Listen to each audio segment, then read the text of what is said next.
Planet America's fake news. What the hell is going on here?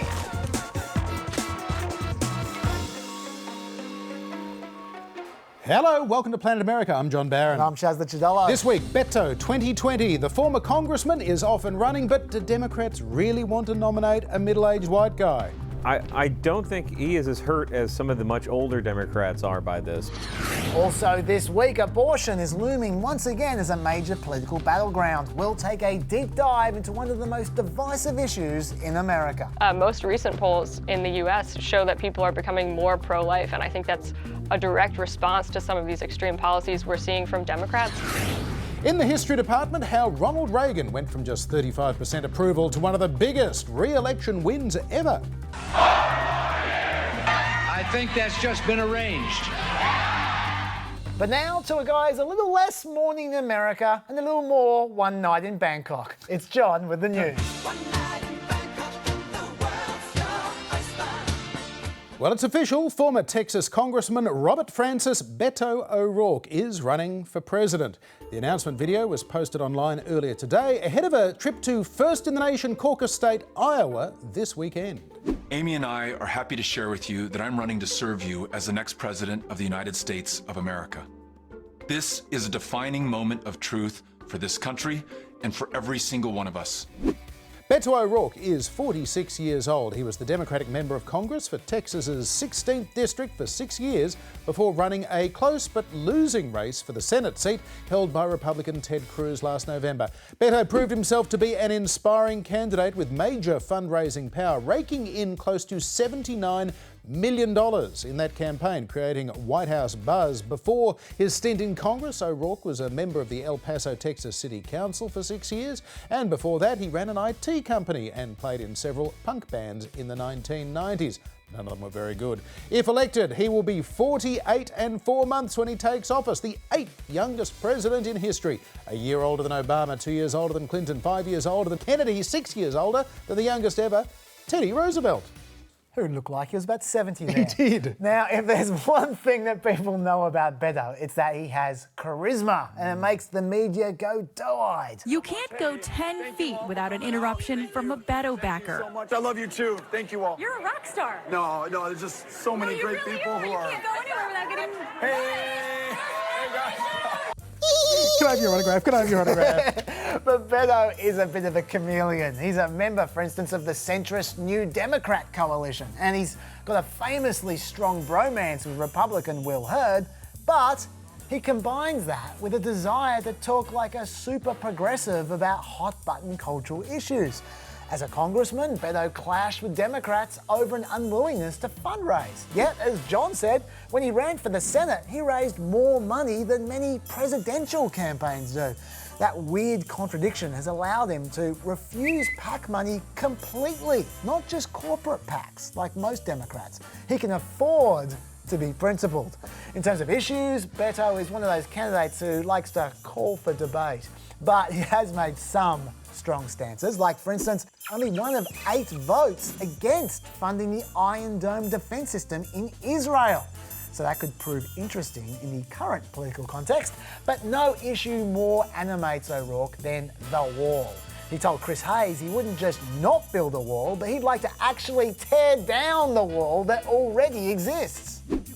Would you take the wall down now? Here. Yes. Like you have a wall. Absolutely. Knock it down. And that policy led to the most devastatingly irrefutable point I've seen made in this campaign. He talks about tearing down walls, yet he lives in a house supported by walls. That's right. There is no coming back from that, John. He's done. Right, when you're right, you're right. Well, for more on Beto and the 2020 campaign, we're joined by Dave Weigel, the Washington Post's national political correspondent. Dave, welcome to Planet America. Thanks for having me. I appreciate it.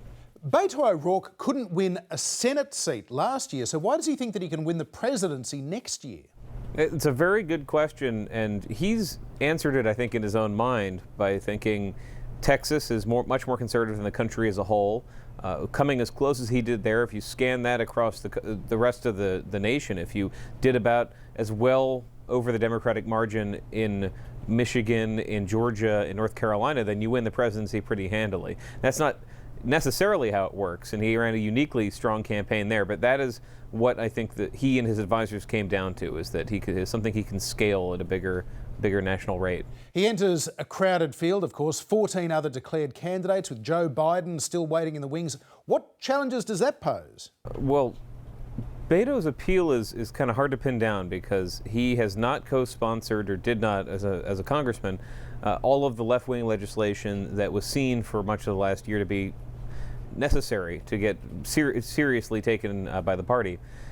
And when it comes to Joe Biden, he scratches an itch for a lot of Iowa and New Hampshire Democrats who worry that Biden's very likable, he's built some goodwill, but he's also in his late 70s and has lost a lot of speed off the fastball. So Beto appeals to a particular Obama-esque desire for youth and newness that does not come with a lot of policy baggage.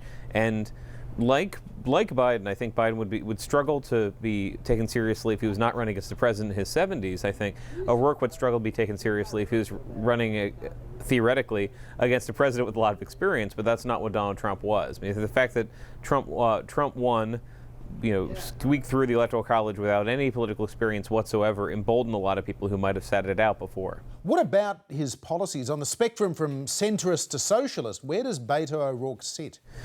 He's a mainstream liberal who thinks that we need to build on what the Obama administration did. He believes in universal health coverage that's cheap. He doesn't quite explain how we get there, but again, neither did Donald Trump. He believes that climate change is real and that we're going to face a catastrophe and that we need to do something big, but it has not co-sponsored, again, can't because he's not in the legislature, the Green New Deal. And it is a lot like Obama in that sense. The unique benefit Obama had was that he debuted in front of Democrats with a speech about togetherness and bipartisanship in 2004. By 2007, he was a big celebrity inside the party. All that's known about Beto O'Rourke is that he's charismatic and faced off against Ted Cruz. And so he has not had to answer a lot of policy questions that people on the left want him to. Now, he has taken positions that Republicans think are going to be dangerous, such as he's from El Paso, which shares a wall with Mexico, a border with Mexico, and part of it's protected by the military, and has said we don't need all of the wall that's been built right now. Democrats, I think, have become bolder on immigration in a way that Republicans think is dangerous. And he's generally he's a very recognizable character in Democratic politics, which is the well-meaning, fairly well-off white liberal, which Republicans think will lead him into some cul-de-sacs that a more cautious politician who came up in a harder political environment like an Elizabeth Warren or a Kamala Harris won't fall into. But that has yet to be tested, because so far the questions he's getting are pretty general, and he lines up with where most of the Democratic electorate is. Obviously, identity and diversity matters to many Democrats. Will being a middle-aged white man help him or hurt him? I don't think he is as hurt as some of the much older Democrats are by this. I spent some time this week with Jay Inslee, who's the governor of Washington, who has a lot of credibility and a long record, but is going to be turned 70 by the time the next president's sworn in. And Beto O'Rourke is 46. He's about Barack Obama's age when he was running.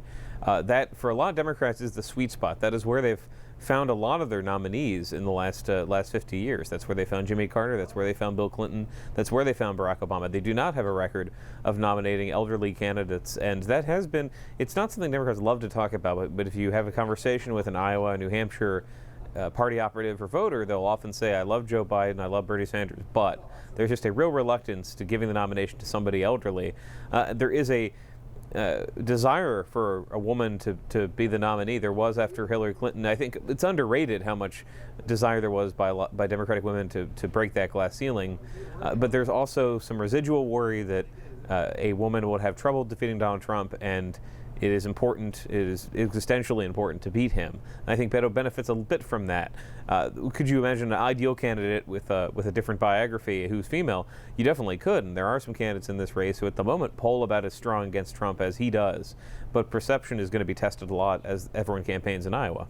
Successful candidates tend to run on something bigger than themselves. So does Beto have an issue to stand on? It's actually a bit of a mirror image of the Trump campaign. He frames a lot of issues in by looking at what Trump has done to the country and said we know that we can succeed by doing something radically different. It is bipartisanship, which doesn't seem like an issue. It certainly is not one that's been exciting Democratic voters. But if you push them, they actually do want to see a president who works across party lines. It is immigration in a sane way, I suppose he would probably say, in a way that actually tries to solve a problem where there's less crime and drugs coming across the border, but a humane immigration solution, which is, again, where most of the country's at. If you listen to his speeches, that there is not a multi-point plan. It is similar to what Democrats like Barack Obama have run on before, which, again, is winning. It's similar to what you heard, or I heard, from a lot of Democrats running for House and Senate seats in the last election, which was dramatically successful. It is not what you hear from Bernie Sanders, who has a specific vision for remaking the country kind of along European lines. But there's a real question among Democrats about how much they want that. Even when pushed on something like Medicare for All, like the Green New Deal, on the details, if you ask them if they're ready to give up their private insurance, or ask them if they're ready for a 10-year transition away from all fossil fuels, they get skittish. And Beto has looked for that sweet spot. I think he's come to it naturally, where people want this change in the long term, but they first want to win the election, and they second believe you can just get some of this stuff with leadership, without too much permanent opposition, permanent political rallying. Get Trump out of there, and then some of this can uncork. Dave Weigel, thanks for your time. Very good to be here. Thank you. Now to other 2020 news, and former Vice President Joe Biden continues to tease his likely White House campaign. Here's what he said at an event held by the International Association of Firefighters in Washington. Appreciate the energy you showed when I got up here. Save it a little longer. I may need it in a few weeks. I think you'd use that energy now, but as members of the audience began calling out, "Run, Joe, run," he had this to say. Be careful what you wish for. Be careful what you wish for. We'll see. Well, Joe Biden still leads in the average of national polls, 7 points ahead of Bernie Sanders, followed by Harris, Warren, Booker, then Beto, Klobuchar, Hickenlooper, and the rest, all on a less than 1 percentage point support. Which leads us nicely to my exciting new segment. I'm going to be running whenever I want to irritate John. What the poll said exactly 4 years ago. And 4 years ago today, the Republican frontrunner was the powerhouse Scott Walker campaign on 16.2%. Looking good. Which is just holding off a strong challenge from Jeb Bush on 15.8%. He's unstoppable. But John, don't count out Mike Huckabee. He was standing firm on 11%. Powerhouse. Ben Carson was creating all kinds of buzz on 10%. He's one to watch. While Rand Paul Mentum was in full effect on 8%. And finally, Chris Christie might be a little too far back on 6%. I can't see him catching the rest of the field by 2016, John. No. Prescient words, Kaz. Actually, I prefer to look at 2008, the last time the Democrats had a comparatively big field, 11 candidates. In March 2007, Hillary led Obama by 5, then Edwards, Richardson and Biden. By December that year, the same order, with Hillary a bit more in front, and by the end of May 2008, when Obama finally sealed the nomination, he was just 3 points ahead. So basically, in a year and a half, Hillary lost her lead. Obama picked up support from other candidates, but otherwise surprisingly stable. So maybe that's what we're going to see. Ancient history, John. I prefer my segment. You would. In all seriousness, though, there are heaps of factors that make huge differences to polls. Like, for instance, one pollster last month decided to add an undecided category to their 2020 suite of options, and they ended up with a very different result.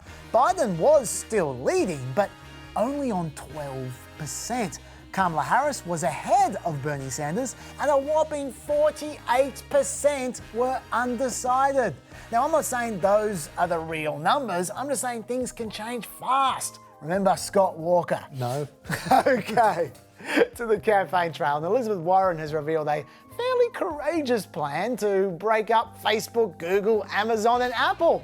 She's looking to unwind some of these mega tech companies' recent acquisitions, and she believes that no tech company worth more than $25 billion should be able to sell their products on their own platform. She says that will spur competition, spread diversity and protect the little guy.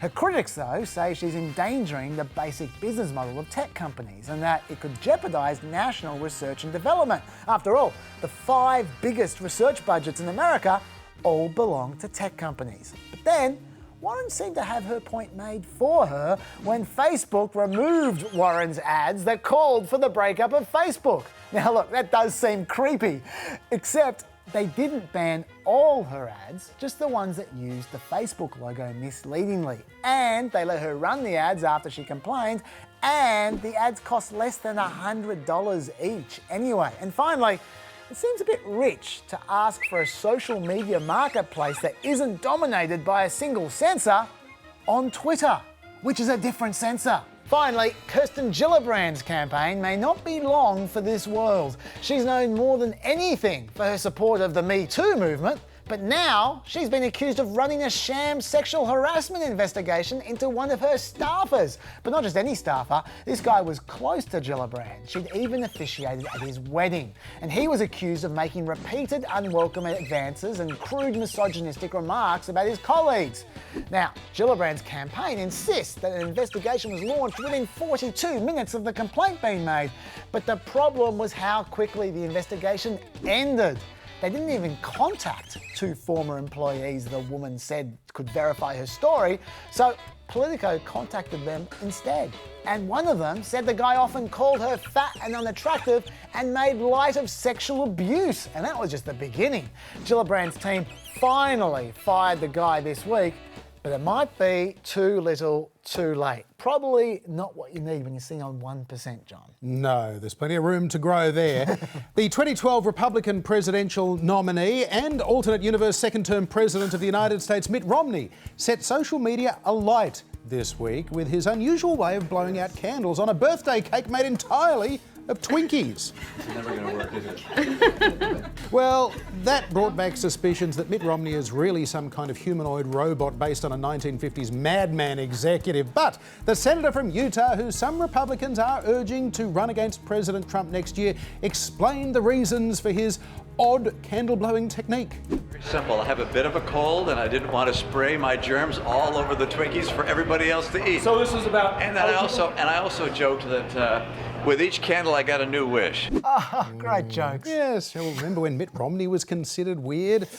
Now, finally, the Republican governor of Maryland, Larry Hogan, has set off more speculation that he too might be eyeing a primary challenge to Trump next year, announcing he is heading to New Hampshire next month to headline the so-called Politics and Eggs event. It's hosted by the New Hampshire Institute of Politics. Fox News describes Politics and Eggs, it's a breakfast at St Anselm College, as a, quote, must-stop for White House hopefuls. 62-year-old Hogan sparked White House chatter last month when he refused to rule out a primary against Trump, saying, quote, he's pretty weak in the general election.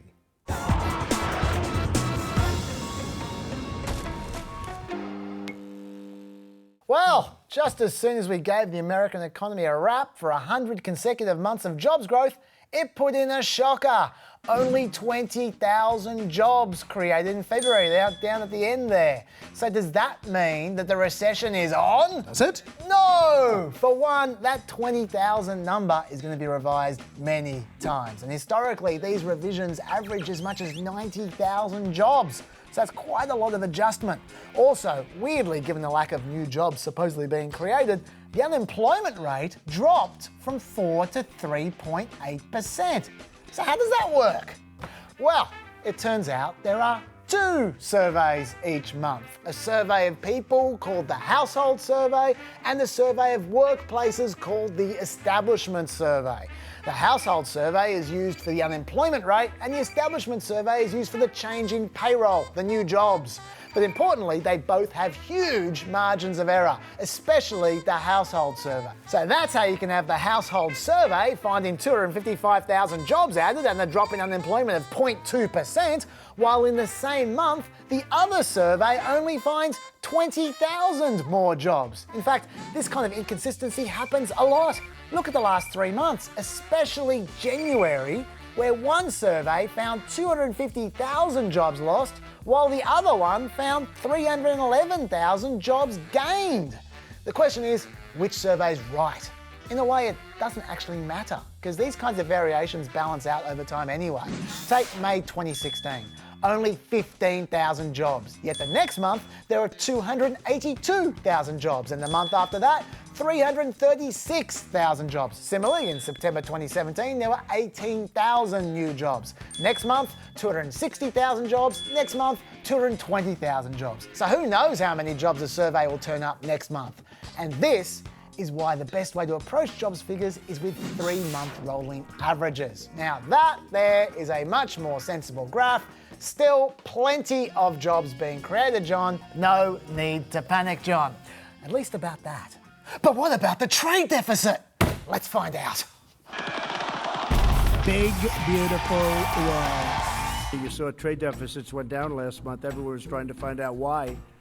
Well, we're taking in a lot of tariff money, and it's going right to the bottom line, and it has reduced the trade deficit. Yeah, not quite. 2018 saw America post a record annual trade deficit. There was a record trade deficit with China and a record trade deficit with the world in general. Yet I have consistently said, despite Trump's focus on trade deficits, that they're not a problem. Why isn't this a problem? Well, first of all, these are deficits in the trade of goods. Once again, Trump is obsessed with that kind of trade, manufacturing, steel, all that kind of stuff. But it's not the only kind of trade. 84% of private sector jobs are in the services industry. And the services industry currently enjoys a surplus. So the goods trade deficit here is not the real trade deficit. This is. You've got to add those two lines together to get that one. Secondly, I have mentioned before that the trade deficit is a very subjective term. This was the 2017 goods trade deficit with China according to America, and this was the 2017 goods trade deficit with China according to China. So there is a fair margin for error between those two numbers. Thirdly, foreigners aren't stealing this money from Americans. Americans are buying things that they want. So economists say $1 trillion goods deficit actually means America's getting $1 trillion of goods extra. That's a good thing, isn't it? In fact, you could go even further, and you could say that the main reason for the trade deficit is that the American economy is doing very well. People are spending more money because they have more money to spend. So it's no surprise to find that here is your trade deficit, and here is your unemployment rate. They've been mirroring each other pretty well recently. The more jobs that are out there, the more money in people's pockets, the more they buy. Finally, there is one more side to the trade deficit, and is also not a problem. Yes, plenty of imports are consumer goods. Cars, foodstuffs, all that kind of stuff. But almost 60% of goods imports are actually production inputs, as in they're helping America make stuff. They're helping grow the economy. And a certain number of those products are going to get exported as well. In fact, if you look at how the goods trade deficit actually rose in 2018, $46 billion of the extra deficit was indeed from consumer purchases. But 68 plus 52, what's that, $120 billion of the extra deficit went to production inputs. So don't freak out about the trade deficit. It's cool. Just kick back and enjoy one of the few things that haven't been a problem recently. Woo! Yeah, trade deficit. Yeah!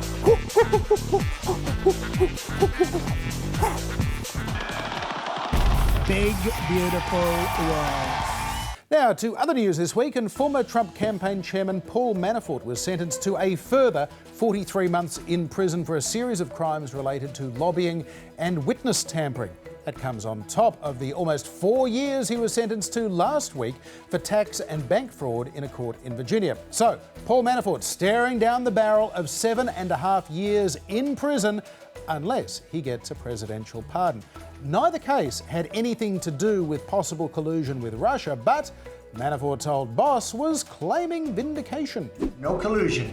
There's no collusion. There's no collusion, and there hasn't been collusion, and it was all a big hoax. Trump was Nice, yeah. Trump was right, though. The judge did say no collusion. Like when she said the no collusion mantra is simply a non sequitur. And when she said the no collusion mantra is also not accurate because the investigation is still ongoing. But you have to hand it to Manafort's lawyer. He knew that Manafort's only shot is a pardon from Trump, so he did not let up, even while being heckled. Two courts have ruled no evidence of any collusion with any Russian. That's not what Part she said. number two. Very sad. That's not what she said. Very sad That's not what day she said. for such a callous, harsh sentence that is totally unnecessary, much like this. He gets points for persistence at least. Yeah, well, I got some bad news for him because then, right on cue, the state of New York indicted Paul Manafort on 16 further charges on more than a dozen state crimes, including mortgage fraud. And as the New York Times points out, while the president has broad power to issue pardons for federal crimes, it has no such authority in state cases. So Paul Manafort, he is going to jail. That is fortuitous timing. It's almost like the prosecutors are colluding. Yeah, no collusion, no collusion. Also in Trump investigation news, you might recall that even as Michael Cohen was testifying against Trump under oath, CNN hosts were calling Cohen a liar. I was extremely proud to be personal attorney to the President of the United States of America. I did not want to go to the White House. And I think the issue there is that one sentence, I did not want to go to the White House. All of our reporting suggests that's not true. Now it's looking like Cohen might have lied a second time. It's based on this clip. And I have never asked for, nor would I accept, a pardon from President Trump. Never saw the pardon, eh? Well, according to Cohen's own lawyer, Cohen directed his attorney to explore possibilities of a pardon at one point. I've got no idea why Cohen's lawyer's trying to get him charged with perjury. Maybe Rudy Giuliani isn't the worst lawyer in America. No. He didn't say that he never applied for a pardon because his lawyer applied for the pardon on his behalf. Get the lawyer to do it, the lawyer for the lawyer. Now, a major setback this week for President Trump's national emergency declaration for the southern border. Republican Senator Mike Lee of Utah had been pushing a compromise to avoid passage of a disapproval resolution and the likelihood of a first Trump presidential veto. But after the president ruled out a compromise, Senator Lee issued a statement saying he would now vote to terminate the emergency declaration. And this morning came the vote, and it wasn't too good for the president. 12 Republicans, including Mike Lee, voted with the Democrats, delivering a stinging 59-41 rebuke to the White House. Although importantly, still 8 votes short of a veto-proof majority. So it's programming as usual. Trump presumably will veto the motion, he'll try to implement the emergency, it will get held up by a court injunction for a year, and very little new wall will be built unless Trump gets re-elected. A celebrity turned president facing an uphill battle to win a second term. That description, of course, applies today, but equally so in 1983.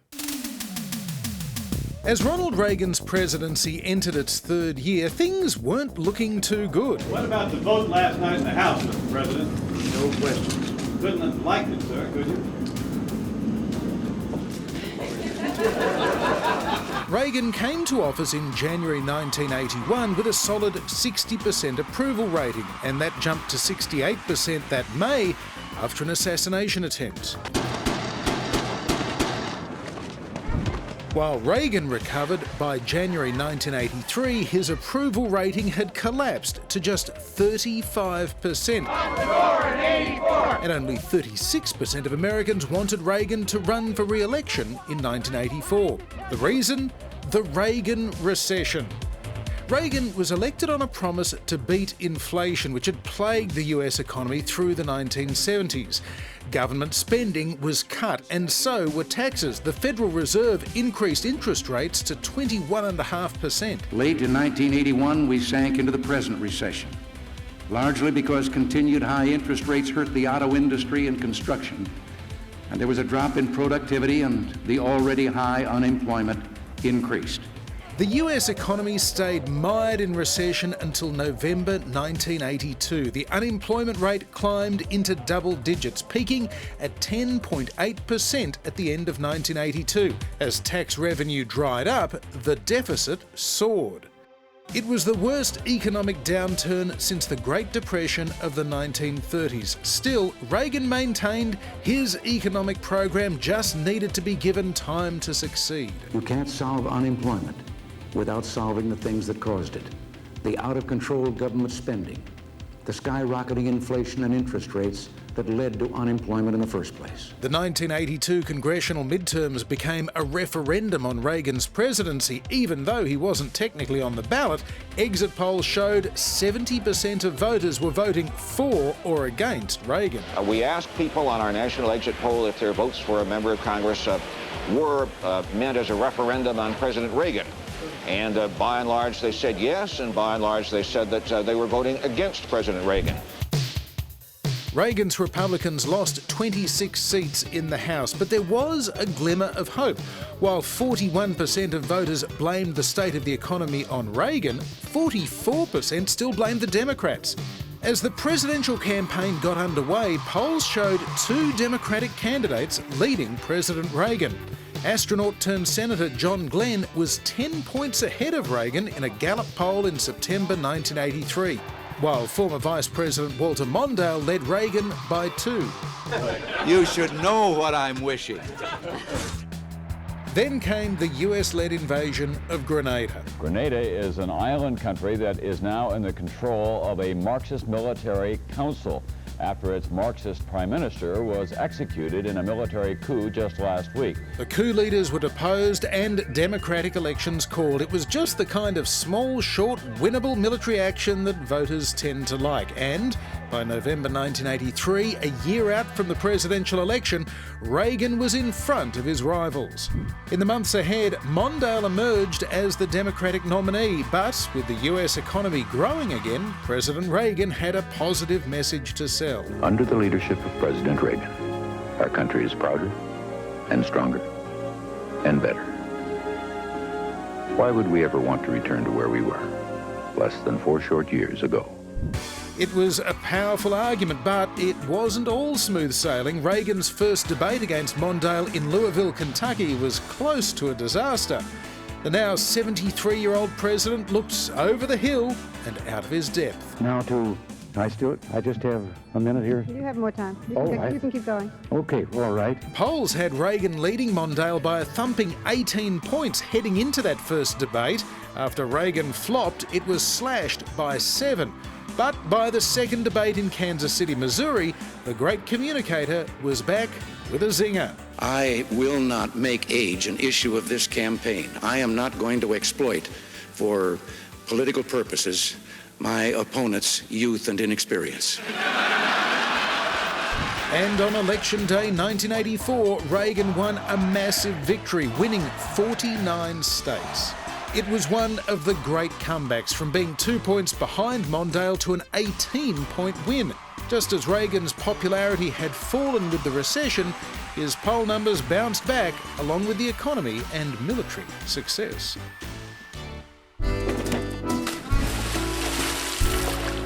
Last week at the CPAC Conservative Conference, there were a lot of interesting claims being made. They want to rebuild your home. They want to take away your hamburgers. This is what Stalin dreamt about but never achieved.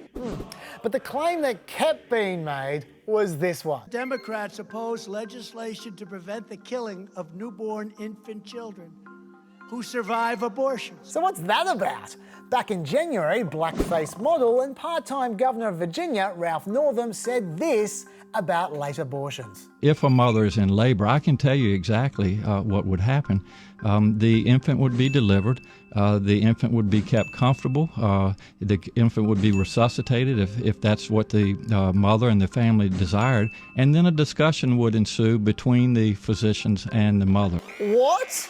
So you're going to discuss not resuscitating the baby? Now, Northam insisted he was only referring to cases where there may be severe deformities, there may be a fetus that's non-viable. But right now, there's not a lot of trust for the Virginia governor.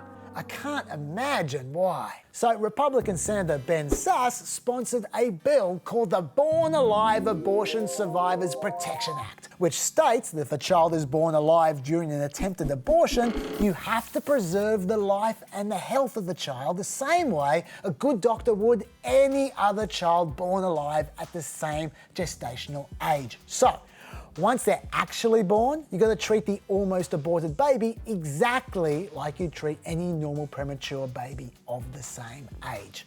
Sounds reasonable, yet only 3 Senate Democrats voted for the bill, and every one of the Democratic senator presidential candidates voted against it. So why would you vote for the right to allow newborn babies to die? Well, let's yell at a senator and find out. Infanticide is illegal everywhere in America. Go ahead. Infanticide is illegal everywhere in America. And that's true. There is already a law against infanticide, but there's also already a law against assault, and that doesn't stop people passing hate crimes legislation for more specific rules. The New York Times argued that there's also already a Born Alive law passed in 2002, which is also true. But pro-lifers have noted that while the 2002 Act recognised babies who survived abortions as legal people, it didn't define how exactly they should be handled. You see, while you clearly can't kill a newborn, whether you can choose to not give that newborn medical attention, it's a bit of a grey area. And there are only 33 states that currently offer those kinds of explicit protections for newborns, which means 17 states don't. Okay, next argument, that born alive abortions simply don't exist. Now, it's true that a baby is generally not viable until about the 24-week mark, and that very few abortions occur after that, less than 1%. And failed abortions of 24-week fetuses is super rare. But 3 states kept count in 2017, and that happened 11 times in Florida, 10 times in Arizona, and 3 times in Minnesota. So 24 times in 3 states. Furthermore, between 2003 and 2014, at least 143 newborns died straight after being born alive from an attempted abortion nationwide. We don't know how they were born alive, we don't know how they died, but we know something happened. The next argument is that this law could mean that doctors will be required to resuscitate infants born with fatal conditions, even if the parents did not want these measures that could prolong their infant's suffering and instead wanted to spend the limited time they had with their baby comforting their child and holding them close. In other words, it could interfere with palliative care for babies born with fatal conditions. I asked pro-life writer Alexandra DeSantis what she thought. And yes, it was Ash Wednesday. So if it's an infant born, say, at 22 weeks, very often these infants, every once in a while they're able to survive, but very often palliative care is the only thing, especially if it's a sick baby. And that's perfectly acceptable. The bill does not stipulate anything about particular types of health care. So she's saying palliative care is fine under the Act as long as that's what you give any other baby in the same situation. Let's ask a doctor what they think might happen under the law. Not that doctor. You'd essentially force these quote-unquote resuscitative efforts, or force, things like chest compressions, IV insertions, other efforts that could be really traumatic and very futile. So Dr. Conti doesn't seem thrilled about that situation. Next argument, pro-choice writer Robin Marty is concerned about the equipment that abortion clinics would require under this bill. She worries they would have to have resuscitation, they would have to have tiny infant blood pressure cuffs, they would have to go through different types of training to make sure that they can resuscitate. All of this is expensive, all of this is licensure that they would have to keep up every 2 years. This is going to close down clinics. So would this bill force abortion clinics to either rig up like a neonatal ward or close down? Alexandra. As long as the abortion clinic has the ability to contact a local hospital and an emergency team can come in and take that infant, or the clinic can transport that infant, you wouldn't really have to do very much else. The infant shouldn't be staying there to receive care in a clinic, any particular clinic anyway. Dr. Conti. There's a lot of hypotheticals being thrown around, and it's hard to sort of go down those hypothetical paths because that's not the reality that we often end up seeing. with these induction terminations, we often end up seeing these happen on the actual labor and delivery floor. So you're talking about units that are well equipped to do this already. And that's a polite way of saying beep-boo. But Robin has one more interesting argument. At this point, I believe we have 21 or 22 states that either have passed or are trying to pass bans on what is known as D&E abortion. It's dilation and evacuation. Dilation and what? The D&E, or the dilation and evacuation, is the surgical abortion that's offered for pregnant people in the second trimester. Okay, so if red states have banned D&E abortions, what options are you left with after 20 weeks? We're talking about having C-sections. We're talking about labor inductions. And when you're doing a labor induction at 22 weeks, 23 weeks, again, we will go right back into the point where we may end up with a live birth. So Robin's saying that in red states, they might be passing laws that make inductions and therefore botched abortions more likely. They're basically creating a system where they could actually push for infanticide possibilities. Alexandra? It certainly is true that there is a higher incidence of born alive infants in those types of abortion procedures. But again, I think what's important to keep in mind is we're not talking about regulating or limiting or restricting access to any type of abortion procedure. So all this would do is say if you're having an abortion and your child is born alive, it must be treated the same way any other infant would be treated, and that includes getting appropriate health care. Now that might be the intention of the bill, but is Robin right about the bill's effect? It's fair to say that Dr. Conti was sceptical. Don't take it at face value. It's about stopping women from being able to have reproductive choice. Well, there you have it. Going back to that 143 number that you Sorry, the mentioned. 143 babies born alive in a decade stat. How did you... I want to just pause and say, how did we get that number? How did you even see that? I haven't made this segment yet. As someone who has a master's degree in epidemiology and understands research, I would question how they even were able to get that information and make such claims. That seems really suspect. Chaz, I think she's calling you out there.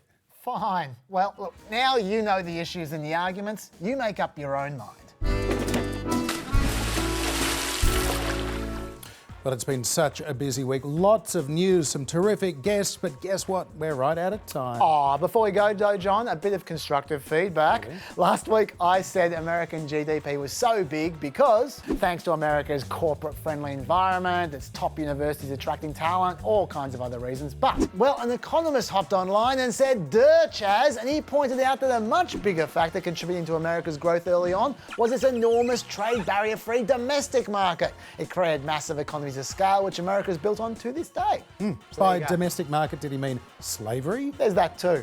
And if you want to tell me what else I got wrong today, you can find me on our Facebook page. And our extras there with all the stories we couldn't squeeze into the show, also available on iView. And this whole ep is on YouTube at the ABC News Australia. We're out of time. See you later. Bye-bye.